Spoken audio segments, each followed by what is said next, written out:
Приветствую всех на канале Домашние рецепты. Так как на носу зима, я решила поделиться с вами старым проверенным рецептом сиропа от кашля.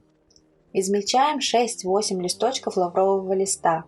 Кроме лаврового листа нам понадобятся травы шалфея, ромашки и мяты. Высыпаем к лавровому листу 4 пакетика шалфея.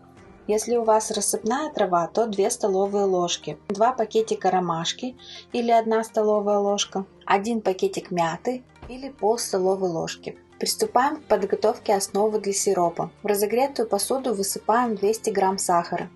На среднем огне топим сахар, непрерывно помешивая до получения карамели. Так как готовим сироп самостоятельно в домашних условиях, то можно быть уверенным, что он будет натуральным, без вредных веществ. Травы для сиропа можете купить в ближайшей аптеке.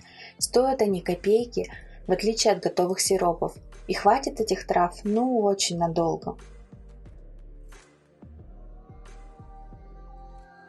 Когда сахар полностью растопится, уменьшаем огонь, чтобы карамель немного остыла, и вливаем 300 мл теплой воды и продолжаем размешивать карамель, пока она полностью не растворится в воде. И высыпаем заранее подготовленную смесь трав.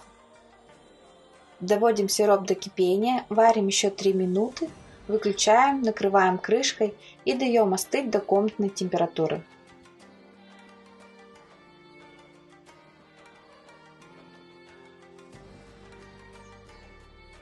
После этого процеживаем и разливаем в емкость. Взрослые могут потреблять несколько столовых ложек в день, а маленькие дети несколько чайных ложек. Сироп получается очень сладким и ароматным, детям он очень понравится. Если вы беременны, то не употребляйте этот сироп. Готовый сироп уберите в холодильник. Если тебе понравилось, пожалуйста, не забудь поставить лайк этому видео. А также, чтобы не пропустить новые полезные рецепты, подпишись на канал и нажми на колокольчик. Рекомендую посмотреть другие видео.